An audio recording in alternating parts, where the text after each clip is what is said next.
Even when our descendants are established on near-Earth asteroids and Mars, and the moons of the outer solar system, and the Kuiper comet belt, it still won't be entirely safe.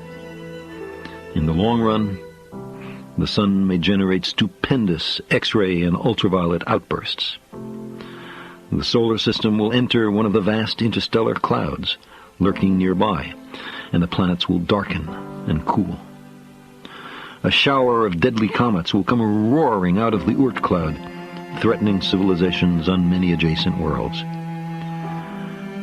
We will recognize that a nearby star is about to become a supernova.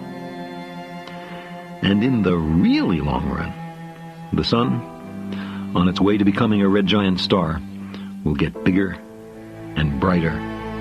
The Earth will begin to lose its air and water to space. The soil will char. The oceans will evaporate and boil. The rocks will vaporize. And our planet may even be swallowed up into the interior of the sun. Far from being made for us, eventually the solar system will become too dangerous for us.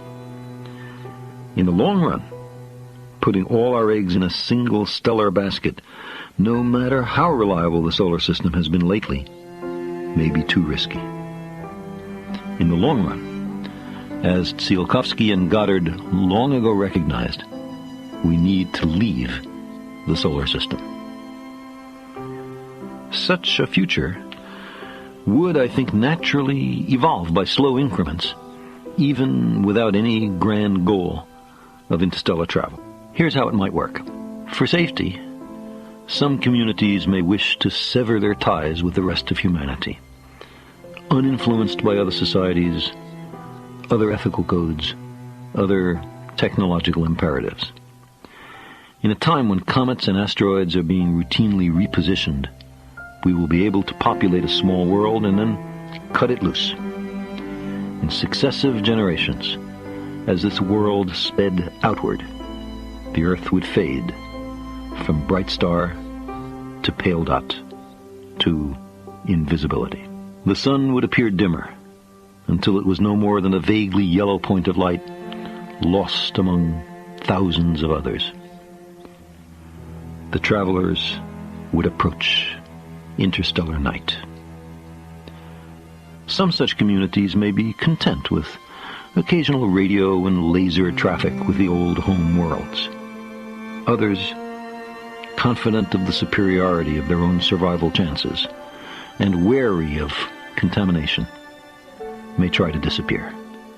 Perhaps all contact with them will ultimately be lost, their very existence forgotten.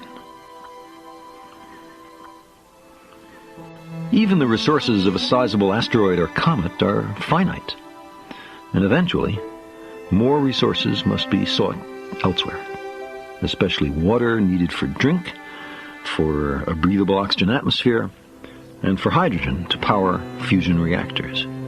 So, in the long run, these communities must migrate from world to world, with no lasting loyalty to any. We might call it pioneering or homesteading. A less sympathetic observer might describe it as sucking dry the resources of little world after little world. But there are 1 trillion little worlds in the Oort comet cloud. Living in small numbers on a modest stepmother world far from the sun, we will know that every scrap of food and every drop of water is dependent on the smooth operation of a far-sighted technology. But these conditions are not radically unlike those to which we are already accustomed.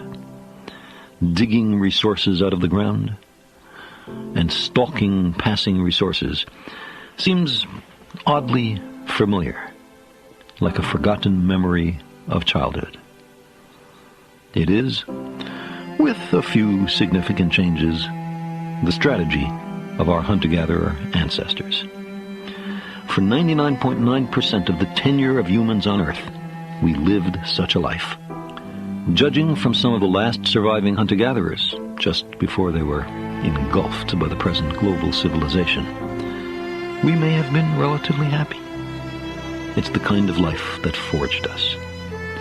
So, after a brief, only partially successful, sedentary experiment, we may become wanderers again. More technological than last time, but even then, our technology, stone tools and fire, was our only hedge against extinction.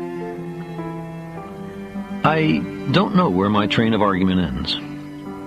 As more time passes, attractive new denizens of the cosmic zoo will draw us further outward, and increasingly improbable and deadly catastrophes must come to pass.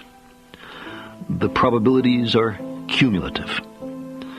But as time goes on, technological species will also accrue greater and greater powers, far surpassing any we can imagine today. Perhaps, if we're very skillful, lucky I think won't be enough, we will ultimately spread far from home, sailing through the starry archipelagos of the vast Milky Way galaxy.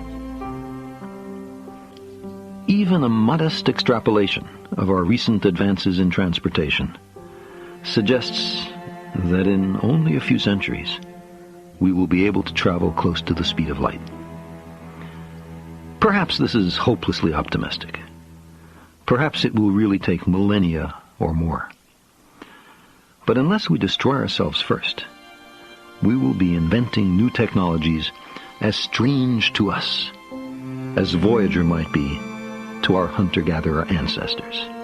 Even today, we can think of ways, clumsy, ruinously expensive, inefficient to be sure, of constructing a starship that approaches light speed.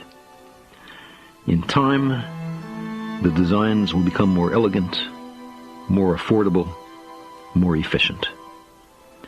The day will come when we overcome the necessity of jumping from comet to comet.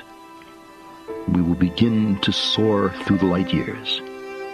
And, as St. Augustine said of the gods of the ancient Greeks and Romans, colonize the sky. Such descendants may be tens or hundreds of generations removed from anyone who ever lived on the surface of a planet. Their cultures will be different. Their technologies far advanced. Their languages changed. Their association with machine intelligence much more intimate. Perhaps their very appearances markedly altered from that of their nearly mythical ancestors who first tentatively set forth in the late 20th century into the sea of space. But they will be human, at least in large part. They will be practitioners of high technology. They will have historical records. Despite Augustine's judgment on Lot's wife, that no one who is being saved should long for what he is leaving, they will not wholly forget the earth. In modern Western society, writes the scholar Charles Lindholm, the erosion of tradition and the collapse of accepted religious belief leaves us without a telos, an end to which we strive, a sanctified notion of humanity's potential.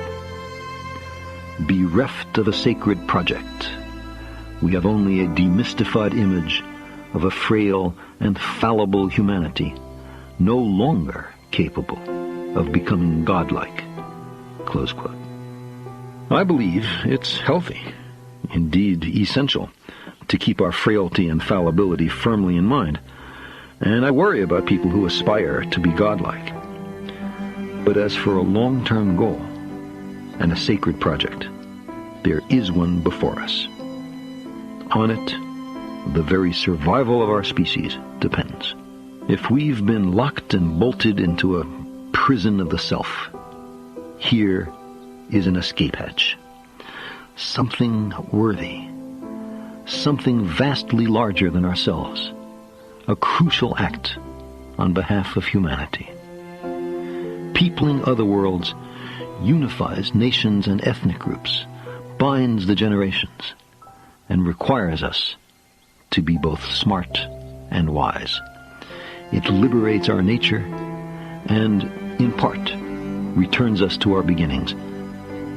Even now, this new telos is within our grasp.